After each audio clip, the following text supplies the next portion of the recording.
이 시간 하나님 앞에 나와 예배드리는 예배자들 가운데 하나님의 은혜와 축복이 함께 하시기를 예수님의 이름으로 축원합니다.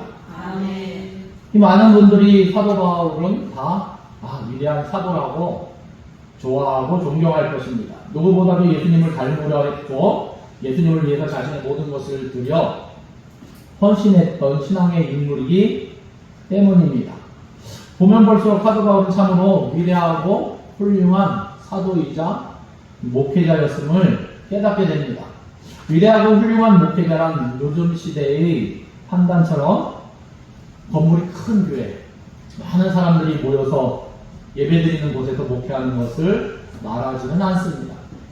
진정으로 하나님의 사람들을 사랑하고 그들을 위하여 기도하고 순전한 말씀으로 먹이며 주의 몸된 교회를 세워나가는 모든 수고와 헌신을 다하는 이 목회자들, 그리고 그 가슴에 주님을 사랑하는 마음, 영혼을 사랑하는 마음으로 주님 앞에 서며 주님 앞에 날마다 더 가까이 나가려고 힘쓰는 목회자들이 이 훌륭한 목회자인 것 같습니다.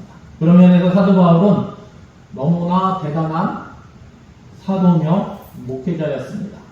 오늘 말씀 속에서 보면 그의 이 목회자로서 어떻게 보면 그러한 면모를 우리가 살펴볼 수 있는 부분들이 있습니다.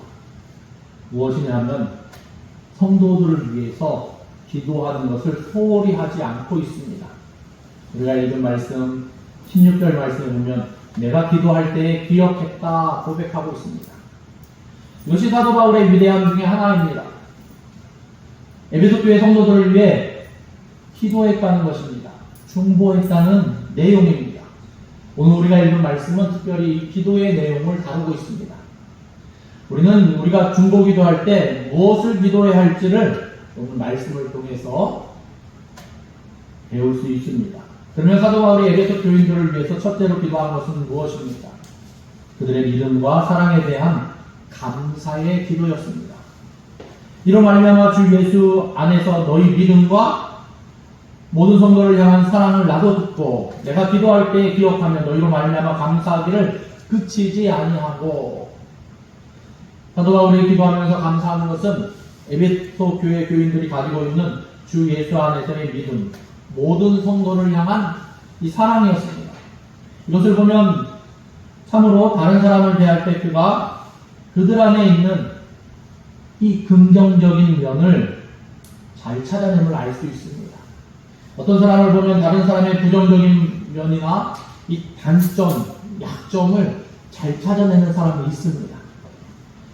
거의 어떻게 보면 그런 분야에 타고난 소질을 가지고 있는 것처럼 약점이나 단점만 찾는 분도 있습니다. 그런데 이런 분들이랑 얘기할 때는 조심해야만 합니다. 마치 수사관 앞에서 수사를 받는 것처럼 그런 마음이 들고 위축되고 때로는 답답한 마음을 가질 때가 있습니다. 사람의 부정적인 면이나 단점만을 보는 사람은 이 제대로 다른 사람과 교제하기가 쉽지가 않습니다. 왜냐하면 마음을 열기가 어렵기 때문입니다. 이런 사람들은 신앙적으로나 인격적으로 조금 덜 성숙한 그런 모습을 보일 수 있다는 것입니다. 신앙이 성숙하고 성숙할수록, 그리고 인격이 성숙하면 성숙할수록 사람 안에 있는 긍정적인 것으로 사람들을 바라보게 되어 있습니다. 한 사람이 가진 장점은 그 사람의 세계 안에 들어갈 수 있는 창문이라고 할 수 있습니다. 그 사람의 장점을 볼 때 그 사람의 마음과 그 마음을 열 수 있는 교제가 가능해진다는 이야기입니다. 그렇기 때문에 우리는 서로의 장점을 볼 수 있도록 노력해야만 합니다. 상대방의 나쁘고 부정적인 면이나 단점만 보지 말고 좋은 점, 긍정적인 면과 장점을 보도록 우리는 힘써야 한다는 것입니다. 그럴 때 서로의 마음이 열리고 그리스도 안에서의 교제가 시작될 수 있습니다. 바울은 오늘 에베소 교인들의 장점과 긍정적인 면들을 부각시키면서 감사 기도를 드리고 있습니다. 이것은 에베소 교인들이 더욱 주님을 향해 깨끗하고 굳은 믿음을 갖고 더욱 사랑하며 봉사하며 섬기며 하나님 앞에 서기를 바라는 기도입니다. 인정해주고 기도해 줌으로써 더욱 믿음과 사랑의 생활을 열심히 하도록 격려해주고 있는 것입니다. 이런 눈과 기도가 우리에게도 있기를 바랍니다. 저와 여러분도 격려에 능하고 칭찬에 능한 사람들이 되시기를 바랍니다. 바울은 에베소 교인들을 위해 기도하면서 두 번째 내용은 지혜와 계시의 영을 에베소 교인들에게 달라는 것입니다. 17절 말씀에 우리 주 예수 그리스도의 하나님 영광의 아버지께서 지혜와 계시의 영을 너희에게 주사 하나님을 알게 하시고, 여기 영은 성령님을 말씀합니다. 지혜와 성령의 영을 달라는 것입니다. 왜 그렇습니까? 여기 보면 우선 하나님을 알 수 있도록 지혜와 성령의 영을 달라고 강조하고 있습니다. 사람들이 가지고 있는 착각 중에 하나가 인간의 이성, 내가 갖고 있는 지식이나 이성으로 하나님을 알 수 있다는 것입니다. 그래서 나타나는 것이 철학이고 종교입니다. 대부분의 종교는 인간의 이성으로 하나님을 알려고 하는 종교입니다. 그러나 우리의 이성으로는 하나님을 알 수 없습니다. 특히 제한적으로 알 수 있을까? 우리가 하나님에 대해 알려면 성령께서 우리의 눈과 마음을 열어주셔서 깨달음을 주실 때 알 수 있는 것입니다. 아무리 성경을 많이 읽고 아무리 훌륭한 설교를 많이 들었고 아무리 신앙서적을 많이 읽어도 그 위에 성령께서 역사하지 않으면 아무 감동도 없고 하나님을 아는 지식이 생기지 않는다는 것입니다. 그래서 고린도전서 12장 3절에 보면 그러므로 내가 너희에게 알리노니 하나님의 영으로 말하는 자는 누구든지 예수를 저주할 자라 하지 아니하고 또 성령으로 아니하고는 누구든지 예수를 주시라 할 수 없느니라 말씀하고 있습니다. 마태복음 16장 16절에서 베드로는 예수님 앞에 신앙을 고백합니다. 주는 그리스도시요 살아계신 하나님의 아들이니이다. 그때 예수님께서 즉각적으로 이를 내게 알게 하니는 혈육이 아니요 하늘에 계신 내 아버지시니라 말씀하십니다. 하나님이 계시의 영을 주어서 알게 하셨다는 말씀입니다. 하나님이 베드로에게 지혜와 계시의 영을 주셔서 그 순간 마음에 열려지고 예수님이 그리스도시고 하나님의 아들인 것을 알게 된 것입니다. 그러니까 여러분, 영안이 열린다는 것은 대단히 중요한 것입니다. 그래서 사도 바울은 에베소 교인들에게 더욱 영안을 주시기를 기도하고 계신 것입니다. 그래서 17절 말씀에 지혜와 계시의 영을 너희에게 주사 하나님을 알게 해달라고 했던 것입니다. 그것이 그렇게 중요한 것이기 때문입니다. 18절에서 마음의 눈을 밝히사 이 부름의 소망과 성도의 기업의 영광의 풍성함이 무엇인지 알게 해달라고 기도합니다. 사람들은 좋은 눈을 가지려고 애를 씁니다. 시력이 어떻게 하면 좋아질까? 그러나 우리가 정말 가져야 할 눈은 마음의 눈을 뜨는 것입니다. 영안이 열리지 않으면 좋은 눈이 있어도 아무 소용이 없습니다. 이 소설 중에 낮은 자로 임하소서라는 소설이 있습니다. 1980년인지 1981년인지 제가 기억을 잘 못하겠는데 주인공이 안용환 목사님입니다. 목사의 아들로 태어났습니다. 그리고 37년을 무신론자로 살았습니다. 아마 그 37년 동안 예수 믿는 사람들만 보면 얼마나 지긋지긋하게 미워 보였겠습니까? 그렇죠? 네.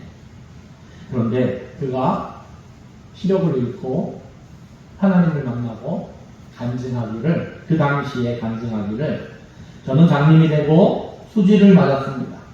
눈으로 보는 37년보다 안 먹고 오는 7년이 오히려 행복하고 보람이 있습니다.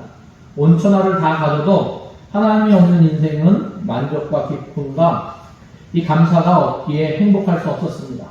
이 세상 모든 것이 다 이러고 하나님을 찾은 후 감사가 있기에 행복할 수 있습니다.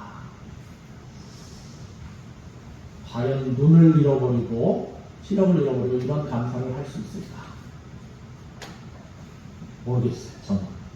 그런데 이분 마음에 하나님을 만나고 성령 하나님께서 함께 해주실 때 이런 간증을 할 수 있게 된 것입니다.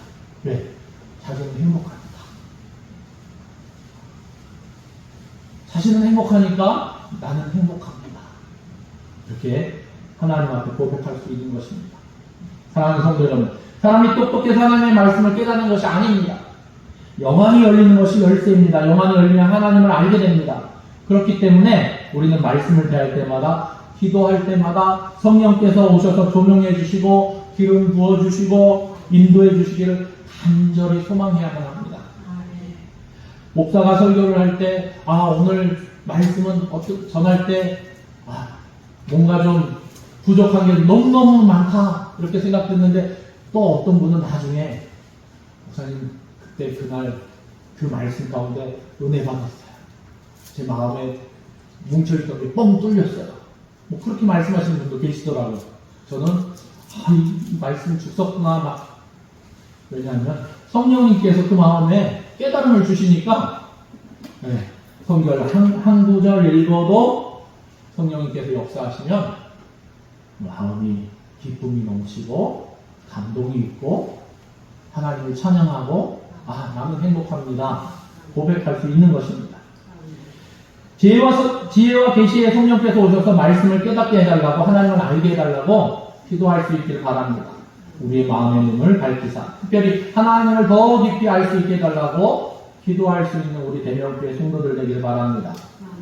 옛말에 무식하면 용감하다는 말이 있습니다. 그러나 하나님에 대해서 무식하면 용감한 것이 아니라 망하게 됩니다. 왜 그렇습니까? 호세아서 4장 6절 말씀을 보니까 내 백성이 지식이 없으므로 망하는도다 말씀하고 있습니다. 하나님을 아는 지식이 없을 때 망한다는 것입니다. 하나님을 안다는 것은 무슨 의미입니까? 제임스 패커라는 분은 하나님을 아는 지식이라는 이 글을 쓰셨는데 그분이 하나님을 아는 지식이란 하나님과의 관계를 의미한다고 기록했습니다. 나를 구원하시는 하나님의 사랑을 마음으로 받아들여 하나님과 인격적인 교제를 나누는 것, 그것이 하나님을 아는 지식이라는 것입니다. 머리로만 아는 것이 아는 것이 아니라는 것이죠. 오늘 말씀 17절에 보니까 우리가 성령님의 도우심을 만나게 되는 하나님, 어떤 분인지 보다 구체적으로 말씀하고 있는데, 먼저는 하나님은 우리 주 예수 그리스도의 아버지라고 말씀하고 있습니다. 27절 상반절에 우리 주 예수 그리스도의 하나님, 영광의 아버지라는 표현이 나옵니다. 왜 이런 표현을 썼습니까? 하나님을 알려가면 예수 그리스도를 만나야 한다는 것입니다. 그래서 예수님 말씀하셨잖아요. 내가 곧 길이요 진리요 생명이 나로 말미암지 않고는 아버지께로 올 자가 없느니라. 하나님께서는 그리스도를 통해서 우리에게 오셨습니다. 임마누엘 하신 것입니다. 예수 그리스도의 성육신과 사역 십자가를 통해 하나님이 어떤 분이신지 하나님의 사랑이 무엇인지 우리에게 보여주셨습니다. 그러므로 이런 그리스도를 통하지 않고는 하나님을 만날 수 없는 것입니다. 그리고 그리스도를 통하지 않고는 하나님이 어떤 분인지 모릅니다. 오직 예수 그리스도만이 하나님을 만날 수 있고 알 수 있는 유일한 길입니다. 그러므로 사도 바울은 우리 주 예수 그리스도의 하나님이라고 표현하고 있는 것입니다. 그러므로 하나님을 알기 위해서 우리가 심서해야 할 것은 예수 그리스도를 나의 주님으로 영접하는 것입니다. 그리하면 하나님이 어떤 분인가 알 수 있는 길이 열리는 것입니다. 그리고 더욱 심서 예수님 안에 거해야만 합니다. 그리할 때 우리는 하나님을 알아가는 기쁨을 맛볼 수 있게 됩니다. 두 번째로는 하나님은 영광의 아버지이심을 밝히고 있습니다. 이 영광 하면 사람들은 보통 많은 사람들에게 막 갈채를 받고 환호를 받는 그러한 것들을 떠올립니다. 그러나 영광은 원래 깨끗한 것을 의미하는 말입니다. 이 세상에서 가장 깨끗한 것보다 더 깨끗하며 빛이 나는, 우리가 열심히 닦으면 어떻습니까? 뭔가 반짝반짝하고 빛이 나는 듯하게 보이죠. 그런데 깨끗한 것보다 더 깨끗해서 빛이 나는 그러한 것을 영광이라고 표현합니다. 우리가 그리스도 안에서 발견한 하나님은 거룩하신 하나님이십니다. 너무나도 정결하기 때문에 깨끗하다는 표현도 이 하나님께는 어울리진 않습니다. 천사조차 그 앞에서 얼굴을 둘 수 없을 정도로 정결한 분이심을 성경도 우리에게 증거해주고 있습니다. 그런데 그 하나님은 우리 아버지이십니다. 우리는 그분을 아바 아버지라고 부르는 것입니다. 사도 바울은 에베소 교인들이 예수 그리스도를 통해 나타나신 하나님, 이 거룩하시고 순도 100% 아니 그 이상 깨끗함으로 우리는 사랑해 주시는 하나님을 알게 해달라는 것입니다.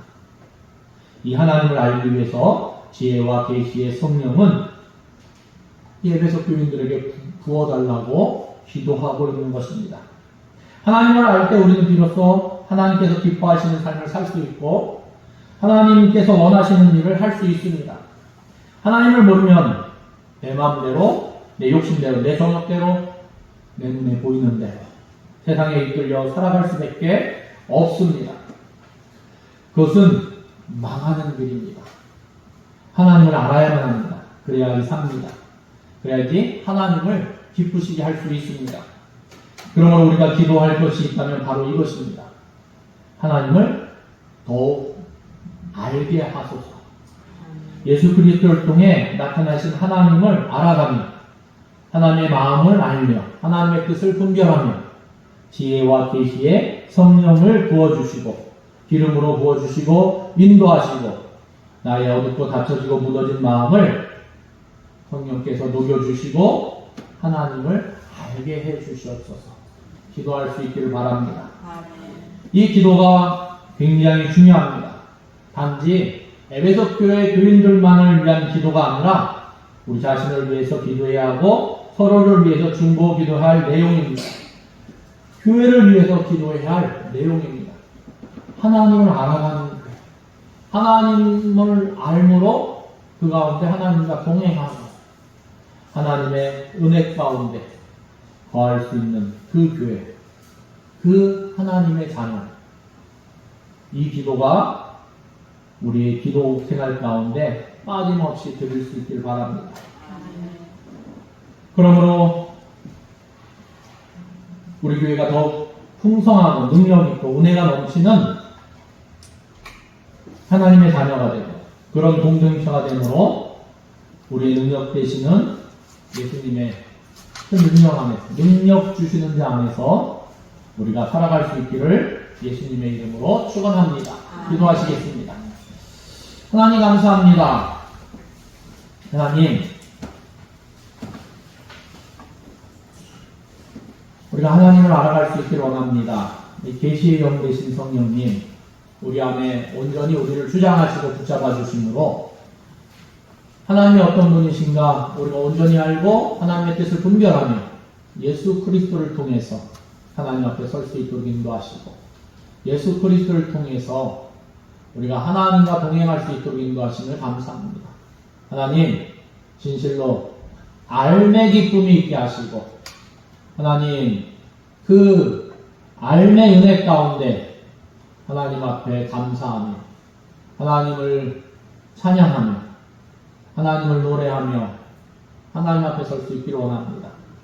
하나님, 성령 하나님께서 우리 안에 하나님을 알아가는 기쁨을 허락하시어서 우리의 심령 가운데 생수의 강이 흘러넘치게 하시고 우리가 행하는 언어 가운데 행함 가운데 하나님으로 말미암아 기뻐하며 즐거워하며 감사하며 찬양할 수 있는 하나님의 사람으로 인도하여 주시옵소서. 아멘. 바울이 에베소 교회를 위해서 기도했던 것처럼 우리 안에 하나님 선한 것들을 바라보며 또한 서로가 서로를 위하여 기도하고 또 믿음과 사랑이 온전히 나타나며 계시의 영 되신 성령께서 우리를 권능의 팔로 붙잡아 주시고 진실로 그 가운데 아름다운 믿음의 공동체를 이뤄나갈 수 있도록 하나님 함께하여 주시옵소서. 아멘. 모든 것을 주님께 의뢰드리며 예수님의 이름으로 기도드립니다. 아멘.